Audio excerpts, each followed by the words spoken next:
인내하시는 하나님이라는 제목으로 말씀의 은혜를 함께 나누겠습니다. 오늘 본문은 흔히 악한 포도원 농부의 비유라고 이름 지어진 본문인데요. 오늘 이 본문이 담고 있는 내용이 참으로 귀하기도 하고 중요하기도 하기 때문에 2주로 나누어서 함께 이 말씀을, 같은 본문의 말씀, 같은 사건의 내용을 이번 주와 다음 주까지 2주로 나누어서 이 말씀을 함께 살펴보고자 합니다. 예수님께서 이 비유에 어떤 메시지를 담아 우리에게 말씀하시는지 우리가 잘 살펴보고 믿음의 교훈으로 삼기를 소원합니다. 신학기가 되면 학생들의 고민은 무엇냐면요, 어떻게 친구를 사귈까 하는 것입니다. 그러나 일부러 친구를 사귀겠다고 작심하고 뭔가를 계획하지는 않습니다.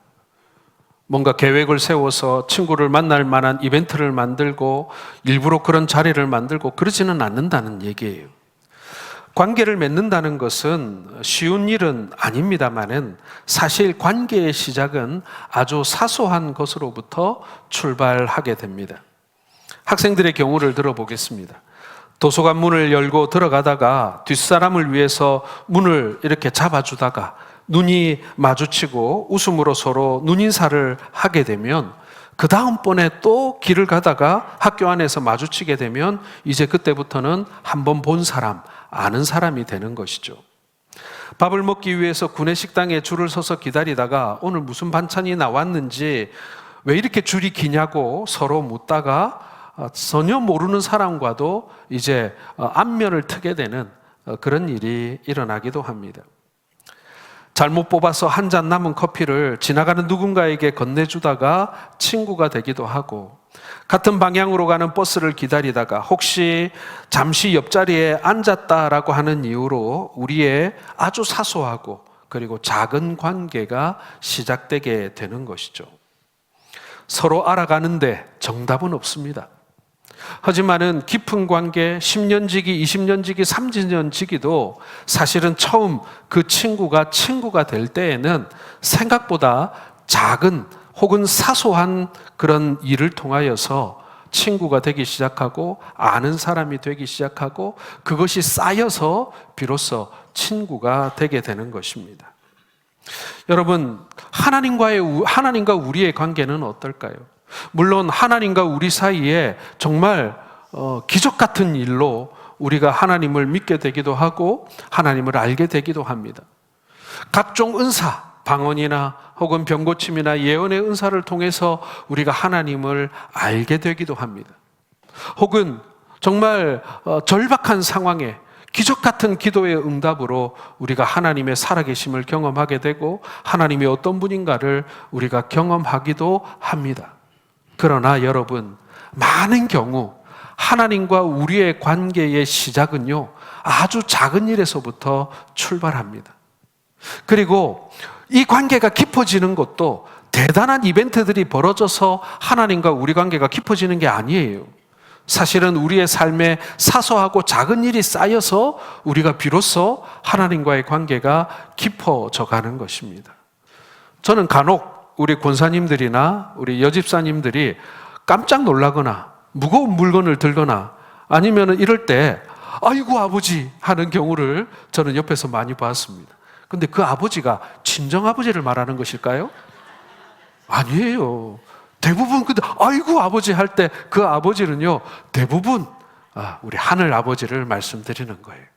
제가 가끔씩 우리 운동을 하다가 혹은 길을 가다가 우리 권사님들을 제가 멀리서 보게 되면 살금살금 뒤에 가가지고 권사님, 집사님 하고 부르는 경우 있어요. 그때 아이고 아버지 하면 저는 아버지가 아닙니다 이렇게 말씀을 드립니다마는, 어떻습니까 여러분? 우리가 좋은 일이 있어도 힘든 일이 있어도 깜짝 놀랄 만한 일이 있어도 우리는 그때 우리 하나님을 찾습니다. 하나님 감사합니다. 하나님 힘듭니다. 하나님 놀랬습니다. 하나님 도와주세요. 하나님 감사합니다. 이렇게 우리 삶의 작은 순간에 우리는 끊임없이 하나님과 대화하고 하나님을 인식하기 시작합니다. 여러분, 이게 우리가 사소한 일 속에서 하나님과 우리의 관계를 만들어가는 거예요. 순간순간의 기도와 감사, 그리고 하나님의 그 작은 손길을 우리가 느낄 때 하나님과 우리의 관계가 조금씩 깊어지고 하나님과 우리의 관계가 조금씩 넓어져 가는 것입니다. 그러므로 여러분, 일상 속에서 만나는 우리 하나님을 귀하게 여기시길 바랍니다. 너무 거창하고 그리고 너무 대단한 그런 이벤트를 기대하지 마세요. 물론 여러분, 우리가 급할 때 그리고 어려울 때 기도할 때 하나님 응답하십니다. 들으시는 하나님이시거든요. 그러나 그와 함께 여러분, 우리의 삶의 작은 한 순간순간을 하나님과 함께 나누시는 우리 성도들 되시기를 바랍니다. 여러분, 성경의 메시지를요 한마디로 요약하면 뭔지 아십니까? 저는 성경이라는 책을 간단한 단어로 이 성경의 어떤 특징을 규정하자면요, 저는 성경이 관계의 책이라고 생각을 합니다. 하나님과 사람의 관계를 다루고 있는 말씀이잖아요. 그리고 우리가 큐티할 때, 우리가 묵상할 때 꼭 3가지 주제를 가지고 이 큐티를 묵상하라고 이렇게 사람들을 이제 가리킵니다. 여러분, 큐티 세미나 해보셨죠? 그리고 큐티 오른쪽에 보면은 짧은 질문들로 그런 게 나옵니다. 첫 번째가 뭐냐면요, 오늘 본문에서 하나님은 어떤 분이신가? 이걸 꼭 보셔야 되는 거예요. 오늘 본문 속에서 하나님은 과연 어떤 분으로 나타나고 있는가? 이게 큐티를 할 때든 설교를 들을 때든 여러분 성경을 읽을 때든 간에 항상 염두에 두셔야 되고 관찰하셔야 되는 주제인 거예요. 그리고 두 번째는 뭐냐면요, 오늘 본문 속에서 하나님은 이 사람에 대해서, 아니 나에 대해서 뭐라고 말씀하시는가? 그거를 성경 본문 속에서 찾아야 되는 거예요. 그리고 마지막 3번째로는 오늘 본문 속에서 예수 그리스도를 발견하십니까? 발견해야 합니다. 여러분, 이게 우리가 큐티할 때, 성경을 연구할 때, 우리가 성경을 읽을 때 염두에 두고 관찰해야 할 3가지 주제인 것입니다. 뭘 말하는 거예요? 하나님과 우리의 관계, 그리고 사람과 사람의 관계, 다 관계에 관한 이야기를 하고 있는 것입니다. 우리가 성경을 살펴볼 때에 하나님과 인간의 관계가 고장이 났다, 문제가 생겼다, 이것은요 성경이 누누이 강조하고 있는 내용 아닙니까? 하나님과 우리 사이에 이 골짜기가 생겼다, 틈이 벌어졌다, 그리고 하나님께 등을 돌렸다, 뭐 이런 여러 가지 표현이 성경에 많이 나옵니다만은 여러분, 이것이 바로 하나님과 우리의 관계가 훼손되었다, 그리고 그것을 일컬어서 죄라고 말하고 있는 것입니다. 죄는 하나님과 인간 사이의 관계를 단절시켜 놓는 가장 결정적이고 중요한 원인입니다. 바로 이 죄 문제를 해결하고 하나님과 인간을 화목시키기 위해서 하나님과 사람 사이에 찾아오신 화목자요 중보자가 누굽니까, 여러분? 바로 예수 그리스도신 거예요.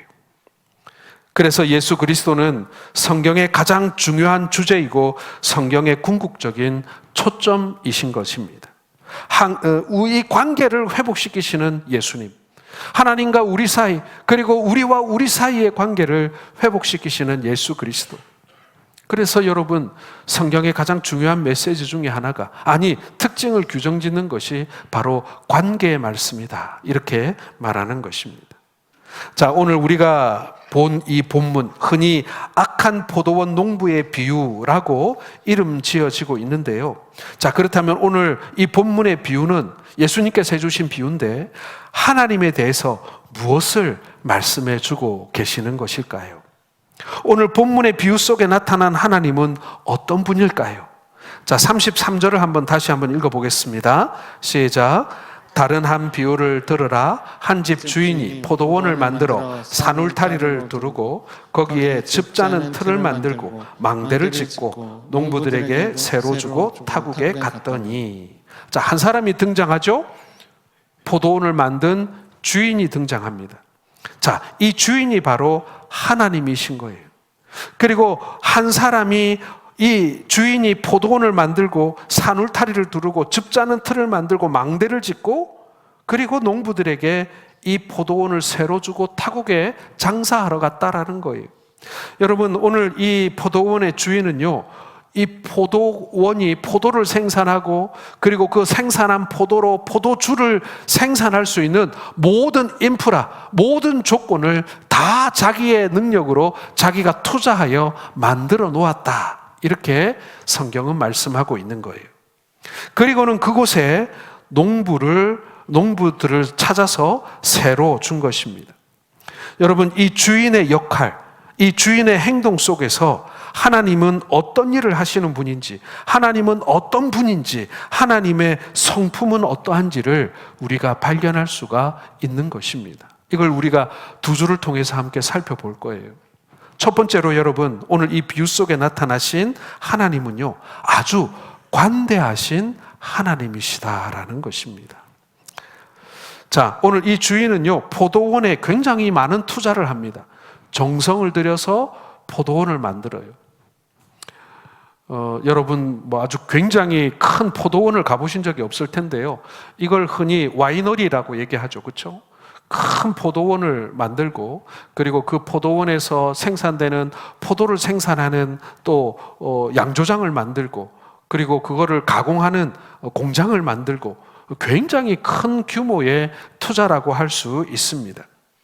자, 그런데 이렇게 애써 만들고 많은 돈을 투자해서 만든 포도원을 놀랍게도 오늘 이 주인은 농부들에게 거의 선물처럼 맡기고 있습니다.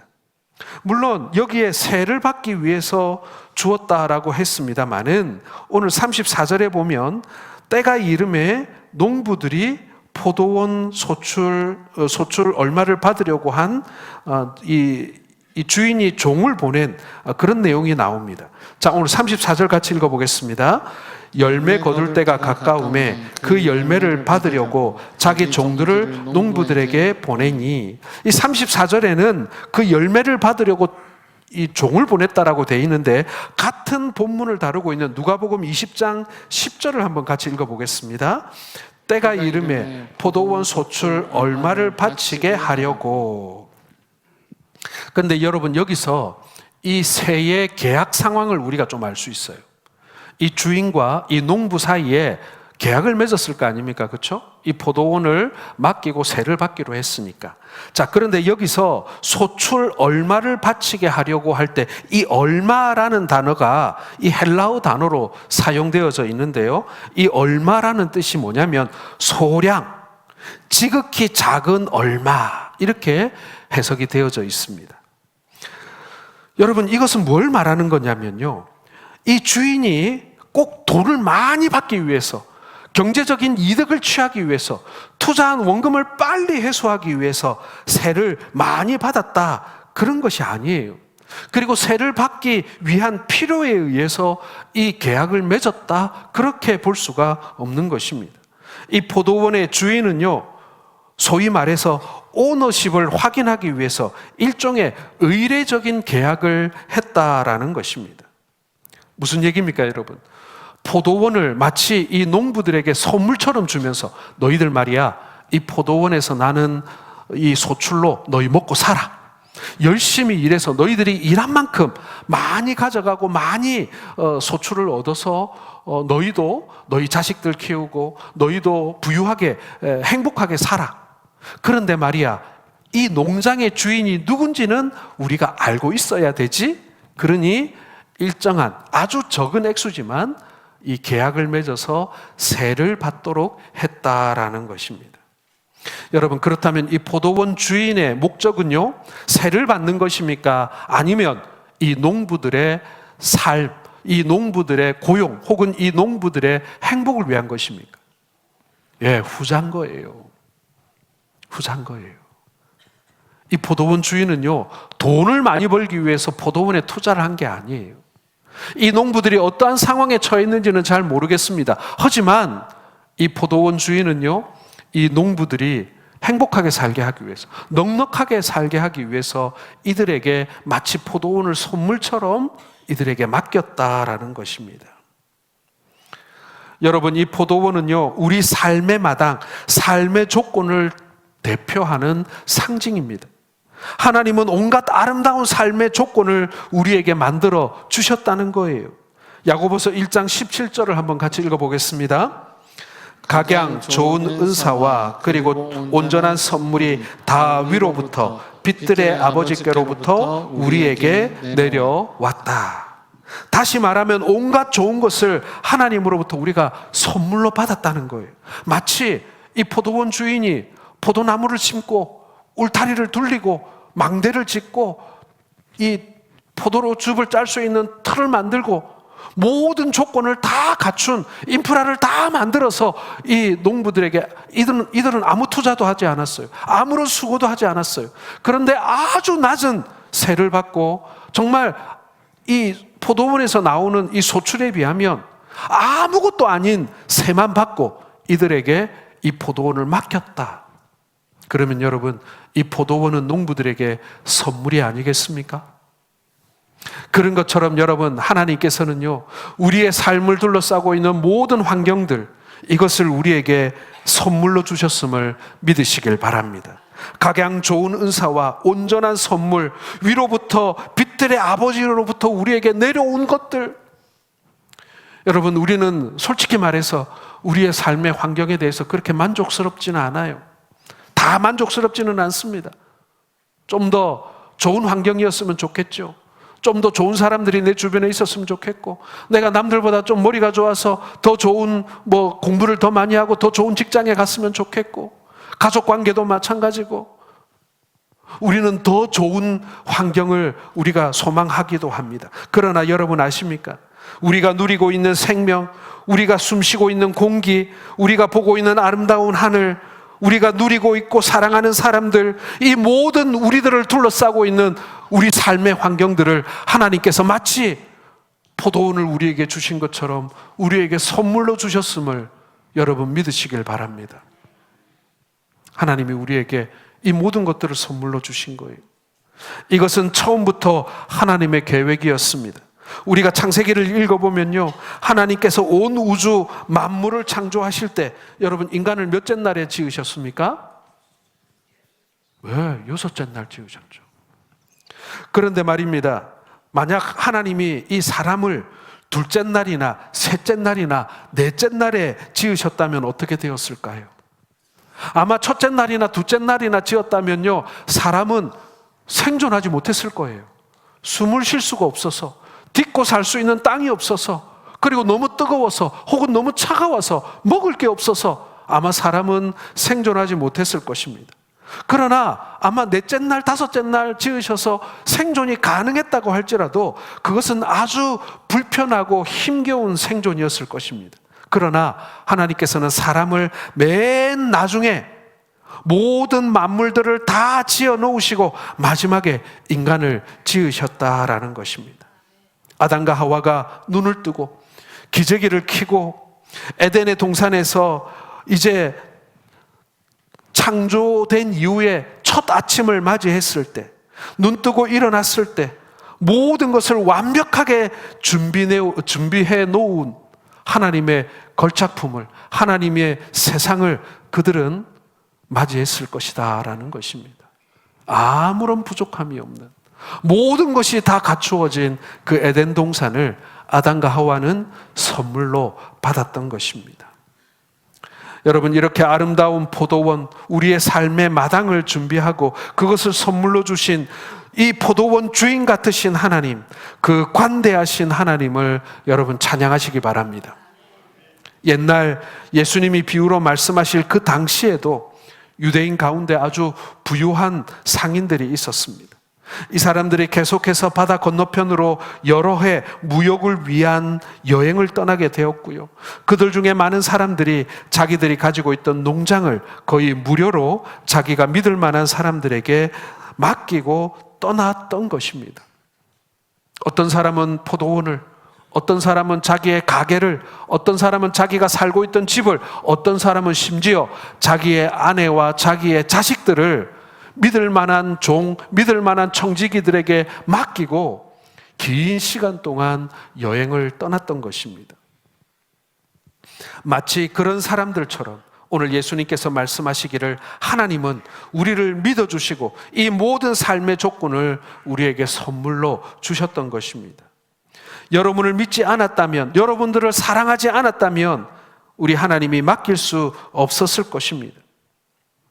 여러분, 우리가 완벽해서일까요? 우리가 지금까지 너무나 잘했기 때문에, 우리가 하나님께 너무나도 많은 신뢰를 드렸기 때문에 하나님께서 야, 내가 너라면 믿을 만하다, 나의 포도원을 맡아라, 나의 집을 맡아라, 나의 나라를 맡아라, 그렇게 맡겨주신 것일까요? 아닙니다, 여러분. 사실 우리는 주님께서 그렇게 믿고 맡겨주실 만한 자격을 갖춘 사람들은 못 됩니다. 그런데 주님께서 우리에게 맡겨주신 거예요. 이유가 뭘까요, 여러분? 사랑하시기 때문에 그런 거예요. 우리를 사랑하시기 때문에 우리가 믿음직해 보이지 않지만 그러나 믿어주고 싶은 거예요. 그리고 믿으려고 노력하시는 거예요. 우리가 과거에 했던 일들, 우리의 행적을 보자면요, 자격 미달이에요. 그러나 우리를 사랑하시기에 당신의 포도원을 우리에게 맡기고 싶으신 거예요. 사랑하는 성도 여러분, 비록 내가 신뢰를 드릴 만한 삶을 살아오지 못했을지라도 믿어주시고 관대하신 하나님, 우리가 열매 맺기를 기다려주시고 기대해 주시는 하나님이심을 여러분 믿으시길 바랍니다. 그럼 우리는 어떻게 해야 되겠어요? 열심히 해야 되겠죠. 아니, 열심히가 아니라 뭘 해야 되겠습니까? 그분에게 신뢰를 드리고 싶지 않겠습니까? 우리도 여러분, 우리에게 맡겨진 일 완벽하지 않다는 거 압니다. 우리도 완벽하게 못한다는 거 알아요. 우리가 어떻게 완벽하게 합니까? 우리가 완벽한 남편이 될 수 있습니까? 완벽한 아버지가 될 수 있습니까? 완벽한 자녀가 될 수 있습니까? 어렵습니다. 우리에게 맡겨진 모든 환경을 우리가 잘 다스리고 잘 가꾸고 우리의 포도원을 아주 완벽하게 만들어서 그분을 기쁘시게 하면 참 좋겠지만, 죄송한 얘기지만 여러분, 우리가 우리의 인생에서 실수가 참 많습니다. 하나님이 내게 주신 좋은 것들을 잘 지키지 못할 때도 있고 잘 가꾸지 못할 수도 있습니다. 하나님 그거 아십니다. 우리가 100% 잘할 걸 알고 우리에게 맡기신 게 아니에요. 그렇다면 여러분, 우리가 어떻게 해야 되겠습니까? 주님이 우리의 부족함을 아시고도 우리에게 맡기신 것처럼 여러분, 우리 역시도 우리의 형제들과 우리의 이웃들에게 관대해야 되지 않겠습니까? 하나님이 우리의 연약함과 부족함을 아시고도 우리에게 맡겨주신 것처럼 여러분, 우리 역시도 우리의 형제들에게 관대해야 합니다. 하나님이 우리를 믿어주신 것처럼 우리도 불완전하고 부족하지만 우리의 형제들을 믿어주어야 합니다. 그것이 오늘 주님께서 우리에게 바라시는 바고 기대하시는 바가 아니겠습니까?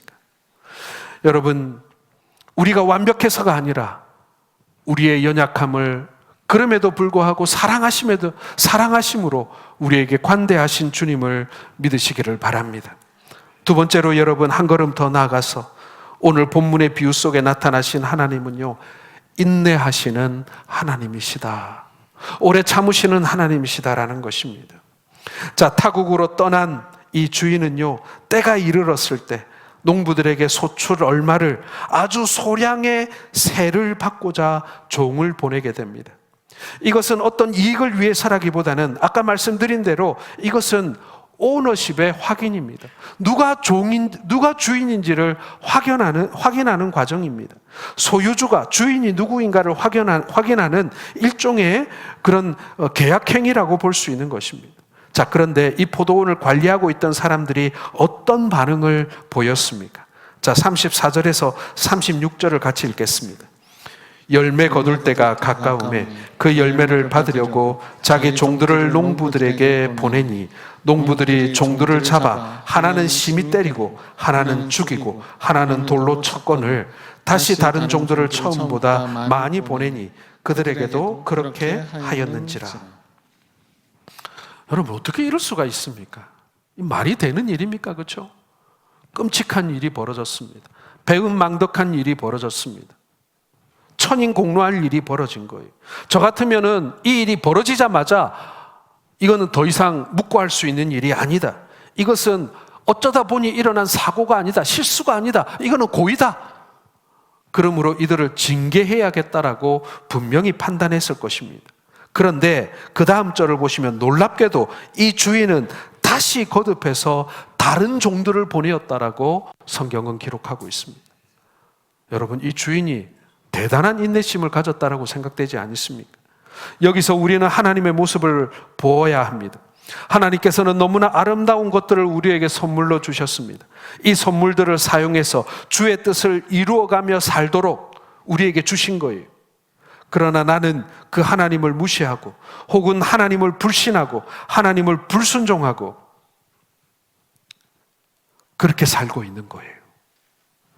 또한 하나님이 나의 삶 속에 나의 이런 하나님의 뜻을 제대로 이루어가지 못하고 하나님을 배반하는 나를 위해서 경고하기 위하여 보내신 종들을 우리는 핍박하고 그들의 메시지에 귀를 막고 우리가 그러지 않았냐는 거예요.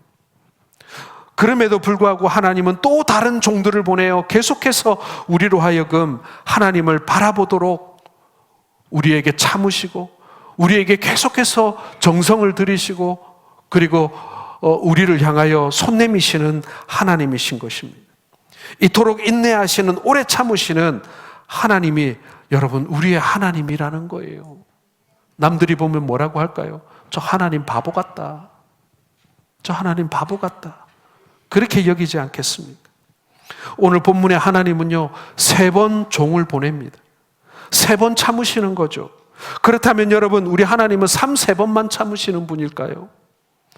오늘 본문 속에 주님이 3번 참으셨다라는 것은요 오래 참으심을 뜻하는 3번입니다. 산술적인 3번이 아니라는 얘기예요. 오래 참으심으로 어떻게 하든지 이 패역한 농부들이 죄를 돌이키고 돌아오기를 기다리는 그 주인의 마음인 것입니다. 3번의 종을 보내시는 것은요 하나님의 길고도 긴 인내를 뜻하는 시간인 것입니다. 여러분, 우리 하나님이 무능해서 종을 3번이나 보내셨을까요? 우리 하나님이 저번에 종 보냈다가 봉변당한 거 잊어버려가지고 아이고 내가 너무 다른 일이 바빠서 저 포도원 내가 신경 쓸 때가 아니다, 그래서 저번에 그런 일이 있었던 거 깜빡하고 또 종을 보낸 것일까요? 그래서 징계를 미루고 계시는 것일까요? 아닙니다. 여러분, 우리 주님께서는 징계를 하실 수 있는 능력도 힘도 그리고 그런 명분도 가지고 계신 분이십니다. 그러나 우리 주님께서 그것을 미루고 계시는 거예요. 우리가 누군가의 실수나 배신을 인내한다는 것은요 쉬운 일이 아닙니다. 누군가 나의 기대를 저버렸을 때는요 기다려주는데 정말 어렵습니다. 하나님이 보여주신 3번의 인내는요 인간이 할 수 없는 신적인 인내를 상징하는 것입니다. 우리가 지금 평안한 것이, 우리가 지금 살아있는 것이, 우리가 지금 먹고 사는 것이 내가 그럴 만한 자격이 있어서가 아니라는 것입니다. 내가 행한 대로 내가 처벌받게 된다면 벌써 쫓겨나야 될 인생인데, 그러나 하나님께서는요 그 놀라우신 인내로, 사람들은 감히 따라갈 수 없는 그 하나님의 인내로 지금 나를 그리고 우리를 참고 계신다는 거예요. 여러분, 우리의 믿음에 신앙의 인내를 많이 강조합니다마는 실은 가장 많이 참으시는 분은요 우리 하나님이시라는 거예요. 여러분, 기다림이 있다라는 것은요 축복이에요. 우리가 맨날 하나님께 뭔가를 받아야 복인 줄 압니다마는 하나님이 우리를 정말 오래 참아주시고 계시다는 그 사실 자체가 우리에게 정말 큰 축복이라니까요. 하나님이 참지 아니하시고 그때마다 나한테 한 번씩 지어박았다면 우리는 벌써 납작해서 있겠죠. 그런데 우리에게 오래 참으시는 하나님, 이것은요 우리에게 더 많은 기회를 주시는 하나님, 우리에게 더 많은 시간과 더 많은 기회를 주시는 하나님을 말하는 것입니다. 기다림 속에는 사랑이 있고 희망이 있고 의지와 결단이 있는 것입니다. 다시 말하면 나를 사랑하기 때문에, 나에게 그래도 희망을 걸고 계시기 때문에, 그리고 나를 축복하고자 하시는 하나님의 의지와 결단이 있기 때문에 지금 기다리고 계시는 거예요. 우리 하나님이 무능해서 기다리는 게 아닙니다, 여러분. 그런데 성경을 보면요 기다림에 지친 하나님의 모습도 나옵니다. 우리 하나님이라고 이렇게 길게 기다리고 계신데, 오래 참고 계신데 지치지 않으시겠어요? 계속 기다려왔지만 이제는 참 참기 힘들다. 너희들 도대체 뭐 하는 거냐? 하시는 하나님의 탄식 소리가 성경에 기록되어져 있습니다. 그중 하나가 하나님의 말씀을 어기고 하나님을 배역하여 우상을 숭배하는 이스라엘을 향한 하나님의 탄식입니다. 이사야 5장 2절을 한번 같이 읽어보겠습니다. 땅을 파서 돌을 제하고 극상품 포도나무를 심었도다. 그 중에 망대를 세웠고 또 그 안에 술틀을 팠도다. 좋은 포도맺기를 바랬더니 들포도를 맺었도다. 내가 극상품 포도나무 품종을 심었고 망대를 높이 올려 아무도 함부로 들어오지 못하도록, 상하지 못하도록 막아줬는데 너희는 왜 좋은 포도를 못 맺고 쓰드신 엉터리 포도를 맺었느냐? 하나님이 지금 탄식하고 계시는 거예요. 누가복음 13장 6절에서 9절, 좀 길지만 여러분 한번 같이 읽어보겠습니다. 이에 비유로 말씀하시되 한 사람이 포도원에 무화과 나무를 심은 것이 있더니 와서 그 열매를 구하였으나 얻지 못한지라. 포도원식에게 이르되 내가 3년을 와서 이 무화과 나무에서 열매를 구하되 얻지 못하니 찍어버리라. 어찌 땅만 버리게 하겠느냐? 대답하여 이르되 주인이여 금년에도 그대로 두소서. 내가 두릅하고 거름을 줄이니 이후에 만일 열매가 열면 좋거니와 그렇지 않으면 찍어버리소서 하였다 하시니라. 여러분, 오늘 본문의 내용과 배경은요 같은 배경을 가지고 있어요. 그렇죠? 포도원이라고 하는 배경을 가지고 있습니다만 내용은 조금 다릅니다. 포도원 주인이 포도원에 무화과 나무를 심었습니다. 여러분, 이 내용을요 성경학자들은 이렇게 해석하기도 합니다. 포도원에는 뭘 심어야 되죠? 포도나무를 심어야 되죠. 포도나무는 이스라엘입니다. 그런데 포도원 주인이 그 포도원에 포도나무가 아닌 무화과 나무를 같이 심었습니다. 이 무화과는 뭘 뜻하는 것일까요? 이방인들을 말하는 거예요. 하나님께서는 포도나무에게도 포도 열매를 기대하시지만 그 포도나무와 함께 심은 무화과 나무에게도 열매를 기대하신다. 이스라엘에게만 열매를 요구하시는 것이 아니라 이방인들에게도 열매를 요구하신다. 이렇게 성경학자들이 해석하곤 합니다. 어쨌건 포도나무가 되었던 무화과가 되었던 이 포도원의 주인은 열매를 기대하고 찾아왔던 것입니다. 그런데 1년 후에 와보고 2년 후에 와보고 3년 후에 반복해서 왔습니다마는 이 무화과 나무에서 도무지 열매가 맺히지 않는 거예요. 그러자 포도원 주인이 포도원 지기에게 이렇게 말합니다. 이렇게 돌봤는데도 무화과 나무에 열매가 열리지 않으니 이거는 땅만 낭비하는 거구나. 그거 이제 잘라버리자. 모두 찍어버리자. 그리고 새로운 나무를 심자라고 말하게 됩니다. 포도원 지기는 이 포도원 주인의 말에 뭐라고 다른 대답을 할 수가 없었어요. 자신도 동의할 수밖에 없는 이야기였기 때문에 그렇습니다. 열매 없는 무화과 나무는 마땅히 찍어버려야 되지 않겠습니까? 더 이상 아무런 소용이 없기 때문에 그런 거죠. 하지만 포도원 지기는 열매 없는 나무에 대한 이 포도원 주인의 깊은 관심을 알고 있었습니다. 열매 없는 나무를 찍어버려야겠다라는 것은요, 이 나무가 사라졌으면 좋겠다라는 분노가 아니었다라는 것입니다. 오히려 이 나무에 열매가 맺기를 바라는 포도원 주인의 사랑의 표현이었던 거예요. 내가 이 나무에게 얼마나 참아줬는데, 내가 이 나무에게 얼마나 공을 들였는데 아직도 열매 맺지 않는 것을 보면서 이 포도원 주인이 정말 화가 나는 거예요. 짜증이 나는 거예요. 그리고 관심이 없다면 이런 말이라도 하겠습니까? 그런데 이 마음을 포도원 지기가 알고 있었던 거예요. 그래서 주인에게 다시 이렇게 부탁합니다. 주인님, 이 못된 나무 찍어버려야 마땅하지요. 그런데 한 번만, 한 해만 더 참으면 안 되겠습니까? 한 번만 더 기다려주시면 안 되겠습니까? 한 번만 더 기대해 주시면 안 되겠습니까? 이 나무를 좀 더 바라봐 주시면 안 되겠습니까? 누가복음 13장 8절입니다. 대답하여 이르되 주인이여 금년에도 그대로 두소서. 내가 두릅하고 거름을 줄이니. 여러분, 금년에도라는 말이 나옵니다. 작년에도 주인이 왔다는 얘기예요. 그때도 포도원 지기는 1년만 더 기다려달라고 요청을 했던 것입니다. 그런데 금년의 주인이 또 왔어요. 그리고 포도원지기는 또 한 번 주인에게 금년에도 한 번 더 봐달라고 부탁하고 있습니다. 여러분, 하나님의 기다림은요, 우리를 향한 사랑입니다. 여기에 등장하고 있는 포도원 주인은요, 하나님이십니다. 그리고 포도원 지기는 예수 그리스도를 말씀하십니다. 하나님은 계속 기다리고 계십니다. 어제도 기다렸고 오늘도 기다리고 계십니다.